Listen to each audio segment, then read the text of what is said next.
Right, let's take a look at the news diary and some of the stories we'll be tracking today. Former chairperson of the South African Airways Board, Dudu Myeni, is expected to continue testifying at the Commission of Inquiry into allegations of state capture when it resumes this morning. Did it even begin yesterday?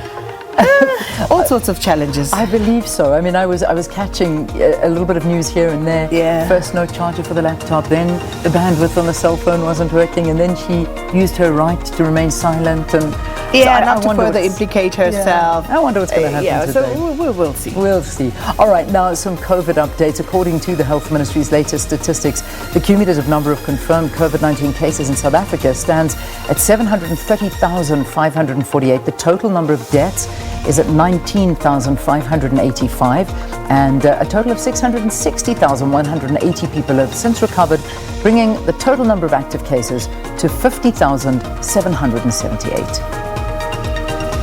And just a recap on those numbers again, should you need to speak to anybody, the 24-hour hotline number is 0800 029 999, or you can make use of the official WhatsApp service, which is 0600 123 456. Okay, quick breakdown of your provinces. Gauteng, 229,490. KwaZulu-Natal, 123,497. Western Cape, 118,009. Eastern Cape, 98,622. The Free State, 57,430. The Northwest, 33,629. Mpumalanga, 29,998. The Northern Cape, 22,134. And Limpopo is at 17,739. The total tests almost at 5 million here in South Africa at 4.8 million. But just let's highlight very quickly the global cases, because cases are sitting at 48 million, deaths are at 1.2 million. And as we heard from Sherwin, the reports coming out of the US yesterday, 100,000 cases reported in one day in the US. And then England going into a hard lockdown. Today, Thursday, you're right. We'll be speaking to the High Commissioner, Nigel Casey, later on in the show, because, and it's not just England, the other countries in the UK also will be France, looking at great restrictions. Spain. Yes, Belgium. Germany, you know, it just seems to be happening all over again. Really so is. We'll speak to that later on as well. All right, so looking forward to that conversation. Let's quickly look at our trending topics. And, you know, everything at the moment, all eyes on the US elections and the White House and the different sectors and where the states that are bringing in. And, you know, when we woke up this morning, the big one, of course, was Nevada. Now, what is fascinating again, and you heard that from Sherwin giving us a bit of clarity there, you'll see that some news agencies have already included Arizona as a Democrat win, which pushes Joe Biden right up within 6 points, electoral college points of vote of the win.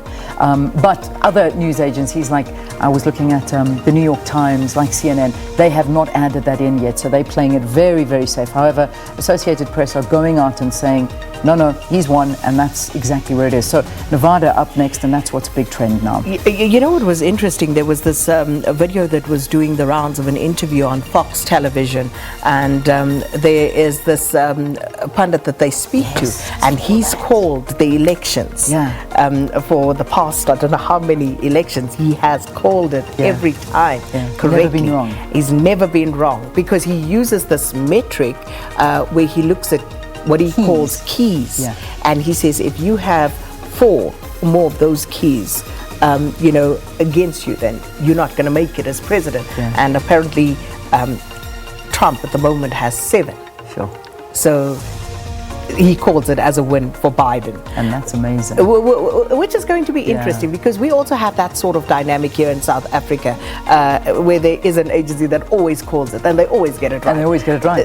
So there is a bit of a science to this somehow. And especially it was actually quite funny, because it was on Fox News, and there was that deathly silence. Exactly. When he predicted the expression. It was a Biden win, and I think they were, okay.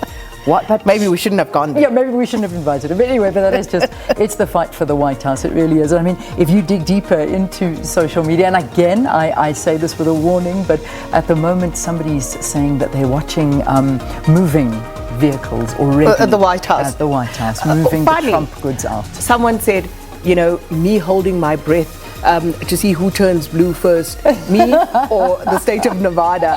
So it's very exciting. And I know Sherwin said, they are knackered, You but get I exhausted. am loving it, I must say. It is something wonderful to be watching, just elections from far, and that's what everybody is talking about and hanging on for dear life. Well, again, at the beginning of this program, we wished you luck. We're doing it again. Matric class of 2020, they head off 1 million, record number are writing, and of course it's not because it's a bigger class than usual, it's just because all of those exams, that necessary supplementary exams or any other examination that was meant to be written during the course of this year that was scheduled for June or any other month have all been moved to now. So the Department of Education, Basic Education, a huge task ahead of them, but we just want to wish you the best of luck, Matrix. Absolutely. You're in our thoughts and prayers because it has been, quite a difficult year in just so many ways. Yeah. So wishing the class of 2020 well as you head over to your various examination centers. And it's raining as well, so please take care. Yeah, here it's raining, but also it's been a tough year for Matrics. I mean, Matric is always a year where you remember that Matric dance, you remember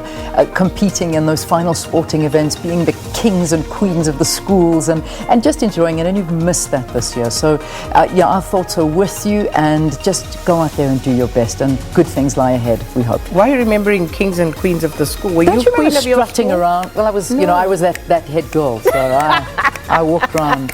Not really, but you know what I mean. You know what I mean. Leanne, the biggest queen of the oldest. school. I can see that. I Can can you see totally that? see you with the crown. I can totally No, see not that. really. anything but. Let's take a break. When we return, the Patriotic Alliance and their relationship with the ANC. What's happening there? Let's stay tuned for that.